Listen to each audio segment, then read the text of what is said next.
Hi, I'm David Terra and welcome to our mixed reality studio and our weekly show Cloud Industry Forum presents TWF. I'm CEO of the Cloud Industry Forum, which is a not-for-profit membership-driven trade body championing and advocating for cloud software and platform and infrastructure service providers. We've got members like Lenovo and Acronis and Broadcom and Hewlett-Packard Enterprise and OVH Cloud and Fujitsu and Wolters Kluwer. If you want to find out more about us, we're at cloudindustryforum.org. TWF is a weekly show going live every Monday at 10 UK time that is. Each week we start with some technology stories that have sparked our interest. Then we interview a guest. The guest might be one of our members, it might be someone with a cool new product, it might be someone with a cool new approach, someone with a book that they've just published. Today it's a member discussing the hot topic of cloud cost management, but we'll get to that later. From now on, we're looking for speakers to come and contribute to this cloud technology-related space. You can connect with us in the comments of this LinkedIn page. You can email us at info@cloudindustryforum.org. I'm at DT on Twitter, or is it X? I'm David _Terra on Threads. I've got an unusual surname, TERRAR, so I'm very easy to find on the web. From the news front, three things in tech have kind of jumped out at me this week. First is the big news of the Police Service of Northern Ireland data breach that has put 10,000 Northern Ireland police and police staff at risk. Now, this is not some sophisticated black hat hacker organisation at work, but a massive human error, plus something that hasn't really been mentioned, which is what I want to talk about as part of the problem. They were responding to a Freedom of Information request to publish some data about the profile of the force. It seems that somebody published a spreadsheet, not realising that it contained all of the underlying data and detail of the individuals involved, rather than just an extract with the information they wanted to publish. Now, how often does that happen? That Dan Bricklin fella, and the guy who actually invented the spreadsheet way back in 1979, has got an awful lot to answer for. It's a fantastic productivity tool that's been in use by businesses for decades, but it's an inherently insecure way to create and maintain data files. If you've got access to the spreadsheet, you can do anything, change anything. It's so easy to create copies. It's really difficult to track who did what. Almost all businesses use them for all sorts of reporting and productivity workarounds. But because they're so open as a platform, there is plenty of research around out there to suggest that 9 out of 10 of them contain errors all the time. And it's way too easy for this kind of mistake to happen. There are much better and more secure ways to store underlying data than in an Excel spreadsheet. Second was a report published by the Oxford Internet Institute about the global spread of Facebook. They weren't researching a range of social media platforms, but they looked at a lot of Facebook data across 72 countries. They used well-being data from nearly 1 million people over a time frame of 12 years. I first saw this on BBC Breakfast News. Professor Shabliski, I'm not going to spell his name, it's quite complicated, said the research was asking the question, as countries become more saturated with social media, how does the well-being of their population look? He said it's commonly thought that this is a bad thing for well-being, and the data we put together and the data we analysed didn't show that was the case. Now, previously, they found little association between teenagers' technology use and mental health problems. Now, this current report is a kind of a broad brush report about the use of Facebook at a national level, rather than looking at specific groups or specific individuals. But the report says, although reports of negative psychological outcomes associated with social media are common in academic and popular writing, evidence for harms, on balance, is more speculative than conclusive. Who'd have thought? Always follow the data. The third tech news story was Zoom upsetting an awful lot of users by changing their terms of service. It was first called out to me by my friend and colleague David Norfolk of Law Research. You see, he's the kind of person who actually reads those changes rather than just ticking the box like I do. There's a very good article on the Independent explaining what happened. Basically, this week, the company made a number of changes that relate to the way it uses people's data and the content of their calls. And the new terms don't have an opt-out for the change and say that you are agreeing to access, use, collection, creation, modification, distribution, processing, sharing, maintenance, and storage of data for any purpose. They go on to say that the data could be used for a variety of functions, including machine learning and artificial intelligence. So they mean tracking new artificial intelligence models. Now, data and generative AI is the big topic of the year. There was an immediate backlash by the Zoom users. However, Zoom's quick response was that the terms were misunderstood. And they've actually now updated them with a new line intended to make clear that chats would not be used to train AI systems. It now says, Zoom will not use audio, video, or chat customer content to train our artificial intelligence models without your consent. You will see this kind of thing happening in a lot of platforms and a lot of apps that you use going forwards. And now for today's guest. I am delighted to be talking around one of the key issues for any enterprise's journey into the cloud, and that's containing the costs, controlling the costs. We've got a well-known expert on that topic, and someone that I met quite some time ago when he came to a Cloud Industry Forum event in the city. When I met him, he was a senior manager at Deloitte, Jez Bagg. Since then, he's become an honorary member of the Cloud Industry Forum and moved out to forge his own path. Jez, welcome to the show.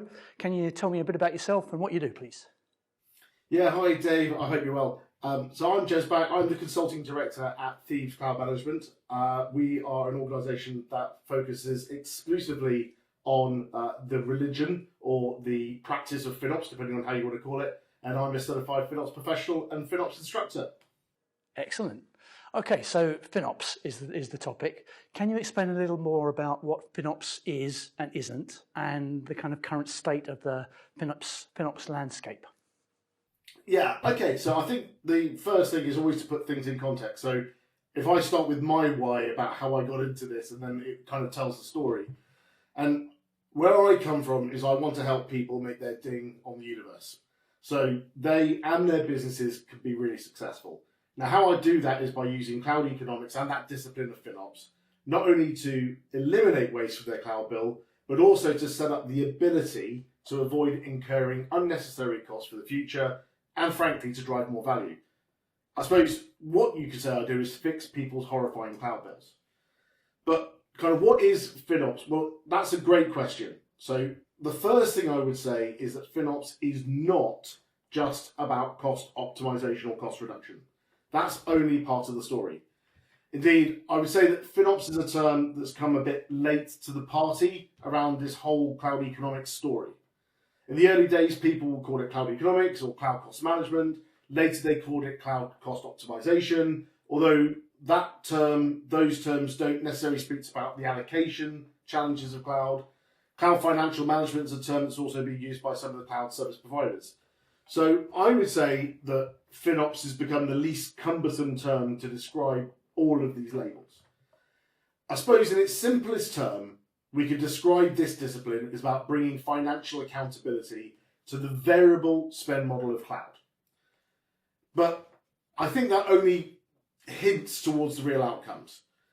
FinOps is actually a lot about cultural change. It's about helping people shift their operating model to take that change of ownership of technology and financial decision making out to the edges of the organisation. In olden times, it used to be centrally led. Now you have individual engineers making those decisions. And it's also about the changes about how procurement, accounting treatments, and budgets and forecasts are made. I would say at its core, it's more cultural than technical. It's a way how teams can manage their costs, but it's also in a way how everyone can take ownership of that cloud usage, supported by a central good practices group. And the key outcome is always about making those cross-functional teams to empower the disciplines of technology, finance, and business to work together in more efficient ways to create better business outcomes. To answer your second part of the question about where FinOps is today, it's been a really rapidly evolving practice. Things have changed a lot in the last few years. In about 2020, there were about 2,000 FinOps practitioners globally around the world. Now they've introduced the FinOps Certified Professional, which there's 58 globally, 8 of which are in the UK. and there's about 5,000 FinOps practitioners globally that are certified. And enterprises since 2020 have now started creating their own FinOps teams, and that's now beginning to filter down to the SME market, and that's where we're really seeing it happen at the moment. It's also one of the fastest growing skill sets in the technology industry. But, as with all of these growing practices, there's another side to it. From my perspective, there is definitely a segment of the community that's now becoming rather obsessed with technical solutions about the micro efficiencies of each individual cloud, each individual usage type, rather than the overall effect of achieving wider business value. And for me, it must be about achieving value and resisting falling down that rabbit hole. And I think if the community is not careful, this focus will start to detract from the key message. But I want to be positive, right? There is so much good that FinOps can deliver to your organization. So when you're working in conjunction with disciplines such as DevOps and newly emerging practices such as GreenOps and sustainability, there is a load of value to be hit in this area. And we're seeing that, and we're doing that with clients right now. Excellent stuff. Now, talking about this topic, I've heard you come up with a kind of a staggering statistic about how much waste and overspend there is across the cloud sector. Tell us about that. Yeah, so David, I mean, this is pretty scary, right? In 2022, Gartner said that just under $600 billion was spent in public cloud services. And then in the same breath, they also reported that 30 to 32% of spend is wasted. So let's just put that in context. $200 billion left organizations' bottom line and went straight to the cloud service providers. Now, I've got to ask you, do you think that any organization's CFO would be happy to hear that money that was theirs was not on their bottom line? Absolutely not. And when you're considering, global economic factors such as the headwinds we're seeing in today's post-pandemic economy, inflation, global supply chain issues, and more, the pressure on organizations to reduce cost, get their budgets under control is greater than ever. And those levers of reducing headcount, shrinking real estate, cutting travel expenses, remote working models, those levers have all been pulled. Now we're in the tough stuff. And this is where FinOps enters the equation, right? And that's how we can address this waste. Okay, interesting. And a really worrying amount of money wasted there. Is part of the problem here kind of like the ever-increasing addition of features and functions that the three hyperscale providers are actually putting into their product? And actually what they're delivering is adding to the complexity of the platforms. Is that where the problem lies? So I would disagree that the problem is with more features and functions. I would say it's more about architecting well.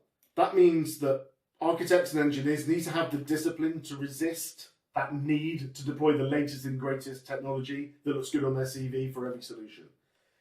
It's about using the correct tools correctly. And that's architecting well. It's about making that balance of trade-offs between technology performance, cost, business outcomes, security, regulatory factors, and all of the things that you would say are in the well-architected framework or the equivalent of whatever CSP you're working with. The real problem is that the CSPs say they want to help you to reduce your costs and increase efficiencies. But the reality is they're not actually incentivized to do so beyond paying back the needs to do those well-architected frameworks or equivalents, or for organizations to use commitments and long-term discount plans. So I would argue that organizations know best where those trade-offs for their business models lie. And so they need to own this problem.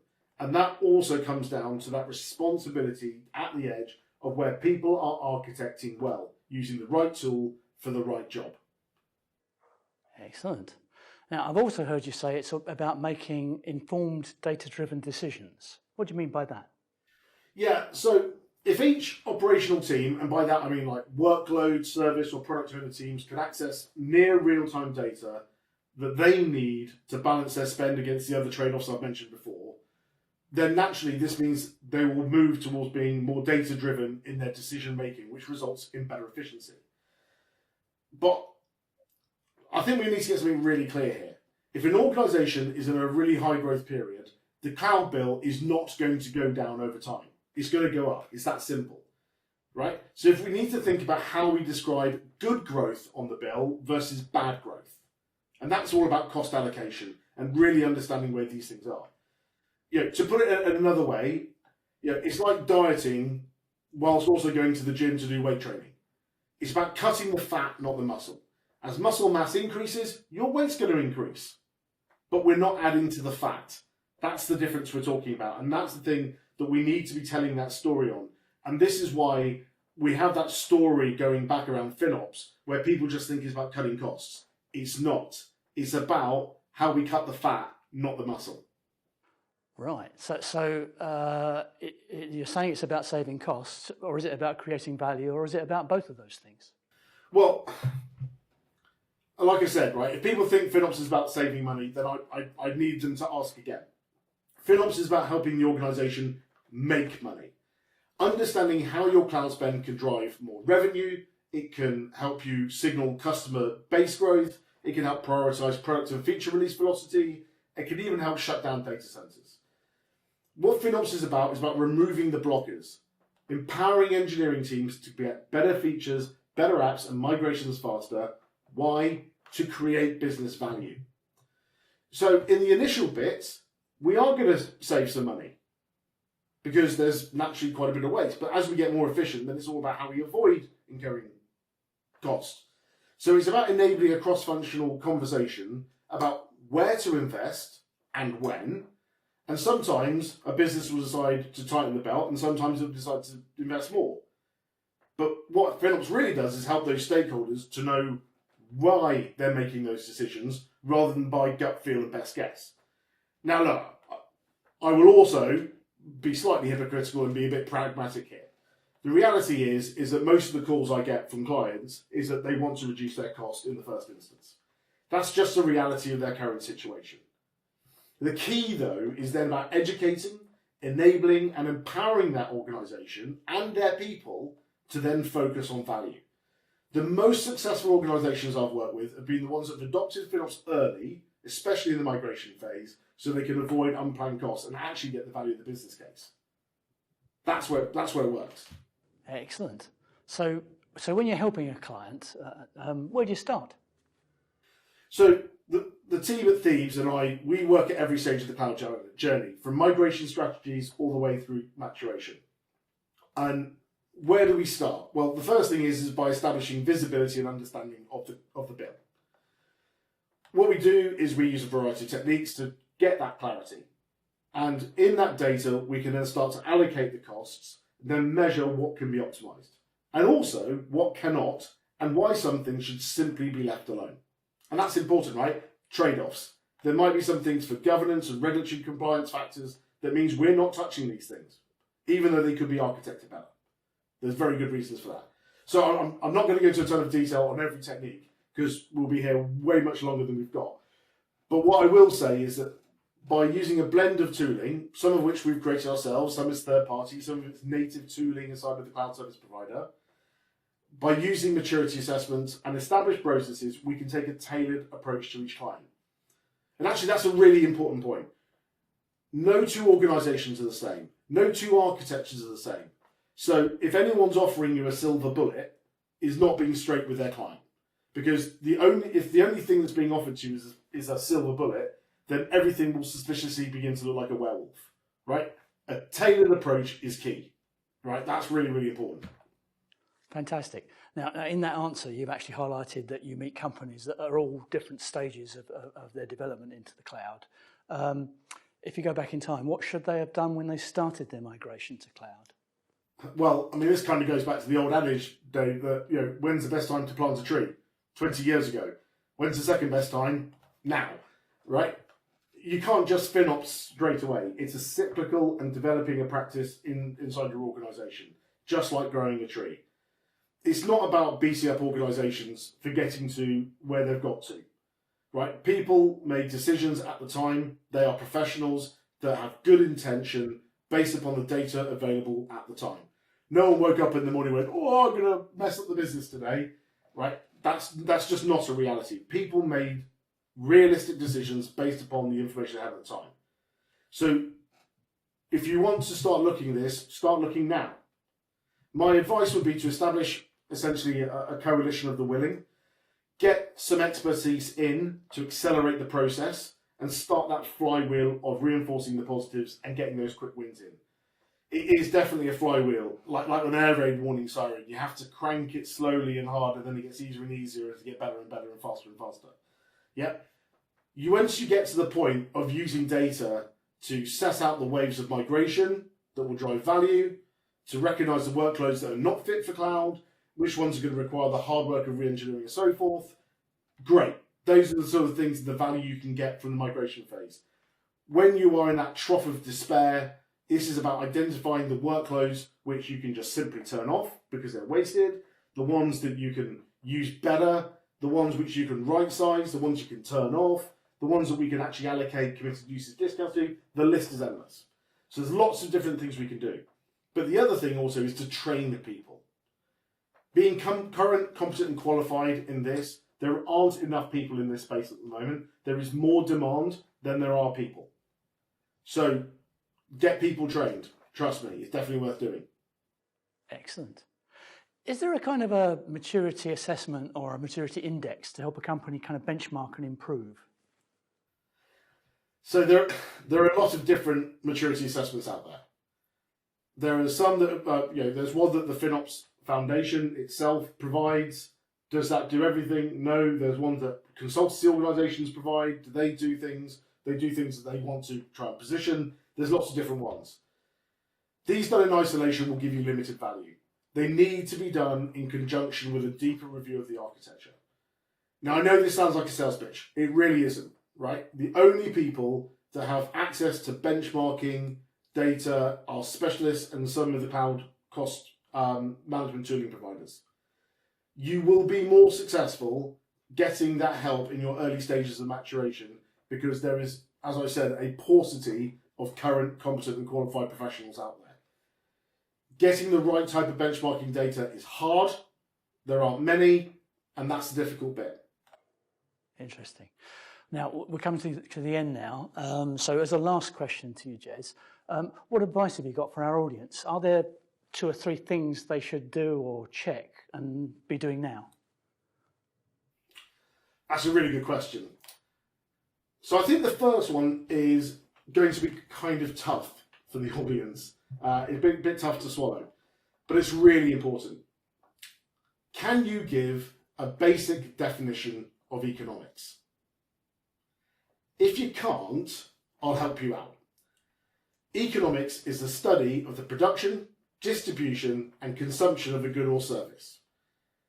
If you think about your architecture, you are producing, distributing, and consuming a workload in a cloud setting, and that has economics attached to it. This is all about being able to understand how your architectures, how your workloads are providing value. By doing that, you can have better conversations with product owners, with executive stakeholders, and with IT finance.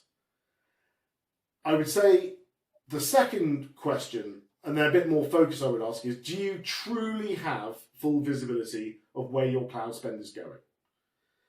Do your engineers have a common set of deployment patterns that are enforced with good policies and standards, and more importantly, do they follow them? Because if so, then you do have visibility and you can start doing this. I'd say the last question I would ask is, do you understand how your workloads contribute to the business strategy? If not, then you need to know. Because we've got to unlearn the big lie that has been about cloud ever since day one, which is it's not about reducing cost, it is about accelerating value. That is the whole point. And that's the big message I would leave you with. Excellent. A big thank you to you, Jez. That's been fantastic. Really good practical advice and suggestions, and something that every member of the Cloud Industry Forum will be attuned to. Thank you very much for that. Excellent. Thanks, Dave. I hope you join me for next week's show, 10 o'clock on Mondays, as usual. Remember, we do need speakers. I'm not sure who's going to be on next week's show, but that's part of the fun of this.